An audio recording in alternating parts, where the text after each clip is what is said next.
et la Direction générale des migrations et des affaires internes, DG Home de la Commission européenne, sont au centre des premières initiatives de censure, donc en commençant cette décennie de censure en 2015. En 2023, révèle ce rapport américain, le Forum Internet de l'UE, donc le UIF, a publié un manuel à l'usage des entreprises technologiques de modération pour un discours légal, c'est du jargon, hein, en interdisant, je cite, hein, c'est ce qui est recommandé, rhétorique populiste, interdit. Tout ce qui est contenu anti-gouvernemental et anti-UE, interdit. Tout ce qui est contenu anti-élite, interdit. Tout ce qui est satire politique, et même ce qu'ils appellent la sous-culture des mèmes. Les mèmes, vous savez, c'est ces petits dessins humoristiques, interdit. Contenu dit anti-immigration ou islamophobe, interdit. Donc en fait, toute critique de l'islam, par exemple, ou contenu anti-immigration. Sentiment, tout sentiment anti-réfugié, anti-migrant, interdit. Tout ce qui est contenu dit anti-idéologie LGBTIQ, interdit. Vous comprenez que là-dedans, ils mêlent des choses qui pourraient être inacceptables, par exemple des appels à la violence. Je suis d'accord qu'on interdise ça. C'est toujours, d'ailleurs en France, c'est interdit depuis très longtemps. C'est la loi sur la presse de 1881. Mais ils mélangent ça avec de la critique, c'est-à-dire de la liberté d'expression, y compris quand même satire politique, contenu anti-UE, tout ce qui est dit rhétorique populiste. Et ça, c'était en 2015. Et vous imaginez bien qu'à partir de 2020, ils ont ajouté les choses sur le Covid, les vaccins, etc.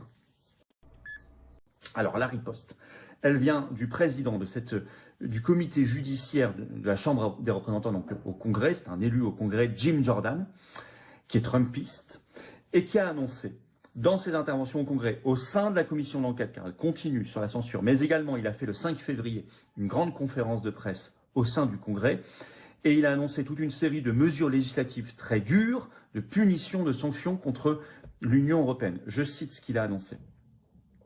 Retirer l'immunité souveraine diplomatique aux responsables européens de la censure, que ce soit les commissaires européens, les hauts fonctionnaires en charge du DSA, sur le modèle de ce qui a déjà frappé Thierry Breton, par exemple, et 4 autres par les sanctions du 24 décembre 2025. 2. Interdire explicitement aux plateformes de réseaux sociaux d'appliquer des ordres de censure européens. 3. Autoriser des poursuites privées par des citoyens ou entreprises américaines contre les officiels européens ou les entités, donc personnes morales, responsables.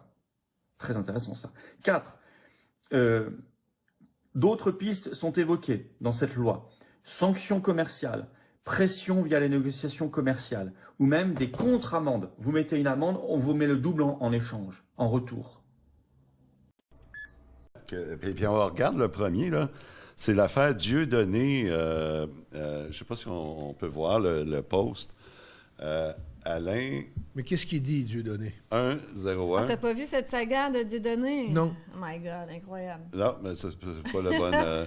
En fait, si je peux faire un résumé, il y avait un email de Anna de Rothschild. C'est ça, Anna de Rothschild? Ouais, Une c'est descendance ça. des Rothschild? Qui écrit à Epstein pour dire oui, il y a cet homme On le politique voit pas, en Alain. France. Ah, le voit. Voilà. Hi Jeff, est-ce que vous voulez savoir... voilà, je veux savoir ce que vous pensez de ça. Il y a... they are between, c'est ça? Between Kafka and National Socialism.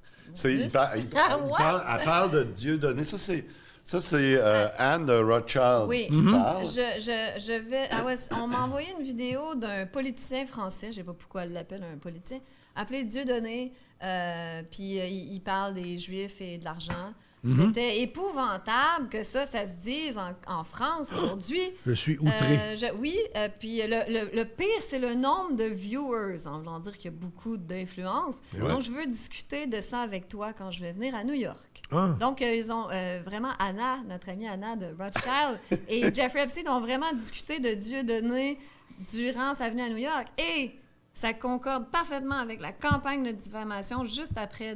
Tout de suite après. Tout de suite après. OK. Dieudonné a été... Ben, j'ai pas de misère à le croire. On vit la même chose, nous autres, tu le sais, Mélie? Ben oui. À plus petite échelle, À mais plus je veux petite dire... échelle, absolument. Quand je regarde Mais tous les rats partir après nous autres pour inventer des je te histoires... dis, on est dans la liste d'Epstein aussi.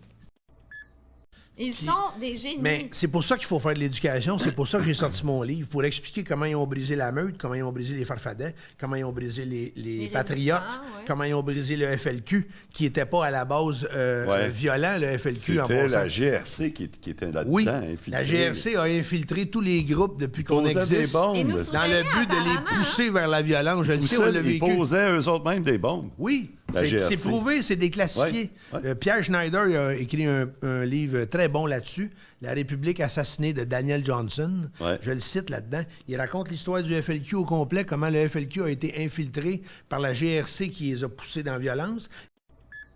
Ce courriel-là qui vient de on ne sait trop qui est Il adressé. faut protéger, hein? Oui, c'est ça. Il est adressé à Jeffrey Epstein. Puis ça, c'était en 2015. Puis il dit voici l'attachement du dos de l'agenda pour se préparer pour la pandémie. Comme demandé. Discussion Je savais des pas prochaines celle-là. étapes. Comment pas- va évoluer Ah oui, comment on va impliquer Le CDC puis le World Health Organization. Ouais, puis ouais. Puis ça, là, c'est en train de réveiller des tonnes de monde.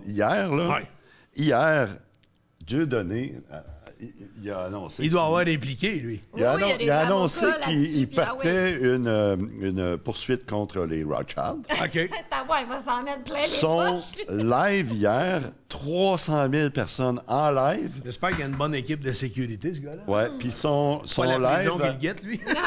C'est ça. Son live sur X est rendu à 2 millions de vues, mais il y a 300 000 personnes qui l'écoutaient. Non, mais à quelque part, eux, là, ils ont Live. des trillions. Il est en Ils danger. peuvent l'acheter, mettons, ils vont dire, on te donne Je pense 100 pas qu'il millions, est tu fermes ta achetable, gueule. là. Non. Non, j'ai des doutes là-dessus. Mais non, c'est un aveu de culpabilité, ça. Ouais. Qui est l'assistant procureur général, OK? Puis on l'écoute. Il est même traduit en français. Puis on va écouter qu'est-ce qu'il dit de ça. OK. OK? Go. Toute représentation de contenu pédopornographique, sésame ou de pornographie infantile a évidemment été exclue. Tout ce qui aurait pu compromettre une enquête fédérale en cours. Et enfin, toute représentation ou image de mort, de violence physique ou de blessure n'a pas été produit.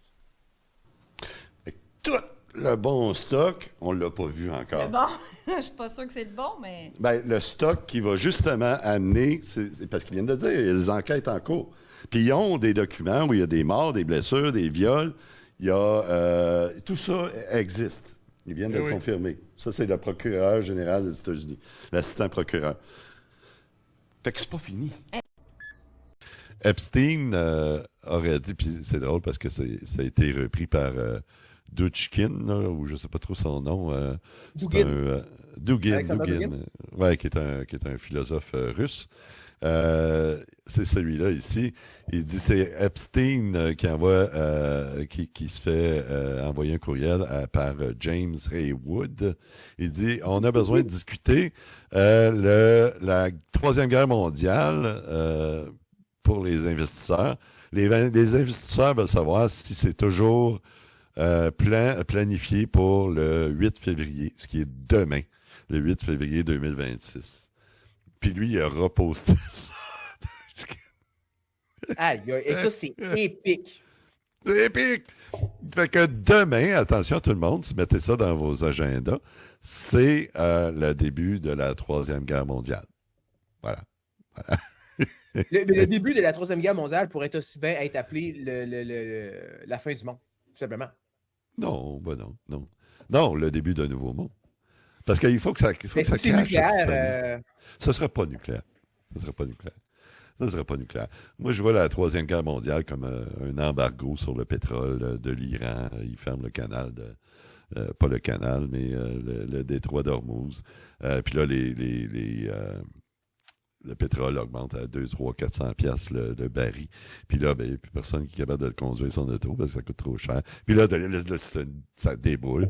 Puis là, toutes les économies crashent une après l'autre. Le système financier explose. Ça peut être ça, une Troisième Guerre mondiale. Ça n'a pas besoin d'être des bombes puis des morts. Mais là, dans le email, c'était marqué nucléaire entre parenthèses. C'est pour ça que je faisais référence à ça. Oui, mais c'est un faux, ce document-là. C'est pas vrai. Fait que, oui, non, c'est ça. Fait qu'il y a tellement de hoax puis toutes sortes d'affaires qui sont sorties Voilà. Mais tout ça a un but, c'est de craquer le monde, là. De dire, il y a quelque chose qui s'en vient, quelque chose qui s'en vient, quelque chose qui s'en vient. Puis ça, c'est pas juste une théorie, là. Il y a vraiment des grandes choses qui s'en viennent. Parce que si on regarde les dettes des pays, c'est insoutenable. Pas juste les dettes des pays, les dettes des gens. La valeur de l'immobilier au Canada, c'est absolument complètement débile. Le monde, je comprends pas si on bascule dans un univers comme on a décrit dans notre podcast sur ce que le monde pourra ressembler dans 10 ans, la dette va devenir une espèce de gêne, la dette, dans le fond, va être... Ça n'existera plus. Ça n'existera plus des dettes. Ça n'existera plus. Non, ça n'existera plus des dettes. Je ne sais pas si c'est bon de le rappeler, mais vous savez que nous, personnes qui faisons de l'information sur les réseaux sociaux, en dehors des grandes chaînes d'infos, on a un très grand problème avec les journalistes, avec la meute mainstream globalement. Mais parfois, il y a quelques exceptions. Et je dois vous avouer que c'est la première fois que je rendrai hommage à un journaliste, ou plutôt à une journaliste, sur la chaîne Babel TV. Donc, au nom de toute l'équipe de Babel TV, aujourd'hui, nous apportons notre soutien à la décision de Sonia Mabrouk d'avoir décidé de quitter CNews suite au maintien de Morandini après ces accusations et le verdict du tribunal qui affirme bien qu'il y a eu des problèmes sur les mineurs pour essayer de tenir nos propos. On a vu beaucoup de journalistes depuis tant d'années décevoir dans cette boîte à troubadours, cette télévision qui nous apporte aucunement une information ou très rarement. On sait que des effets puissants sont derrière l'information pour maintenir le narratif, mais il y a parfois certaines positions, certaines personnes qui décident de se lever, de ne pas vendre leur âme au diable. Espérons que on fait un bon choix aujourd'hui, mais vraiment, juste la décision de démissionner et d'avoir eu cette prise de position face à Morandini, qui est reconnu, condamné pour des crimes sur les mineurs, je trouve ça beau. Merci. Merci pour ce geste qui montre clairement que certains journalistes n'ont pas décidé de se coucher face à des choses qui sont juste inadmissibles. Sachez que toute la population observe. Je sais que beaucoup de journalistes dans leur petit monde vivent dans un cocon. Un monde où on ne se mélange pas avec le peuple. Et pourtant, le peuple observe. Et c'est pour ça que le journalisme indépendant explose. C'est pour ça que chaque journaliste est maintenant étiqueté très rapidement. C'est pour ça qu'ils veulent censurer, ils ont perdu le contrôle du narratif. Mais voilà, il y a parfois une toute petite lumière qui apparaît. Et aujourd'hui, juste avant de faire le sujet suivant, on voulait vraiment porter notre chapeau à Sonia Mabrouk pour cette décision. Pour la peine, j'ai décidé de prendre le sujet Jack Lang. C'est le prochain sujet qu'on aborde sur Babel TV. On va être clair, net, précis, transparent. Les emails de Jeffrey Epstein, les actions de Jack Lang que l'on connaît, et puis maintenant sa fille. Sa fille qui est devenue amnésique. Elle oublie tout, elle est naïve, c'est d'une naïveté déconcertante, c'est presque beau. J'en ai presque la larme à l'œil. Non, je déconne, vraiment pas. Je ne crois absolument pas un seul mot qui sort de la bouche des personnes qui passent à la télévision. Je connais, je sais, fait de vice et de malice. Mais surtout, gardons les yeux grands ouverts et bien évidemment, surtout, n'oubliez pas, on n'est clairement pas au bout de nos surprises. Up next, tens of thousands of Landsat images were stitched together to definitively show about a 12% expansion of the northern forests. This is the real impact of atmospheric CO2, a greener planet. More oxygen makers built out of carbon storage. None of this matters for air temperature, of course, but it still matters for the planet.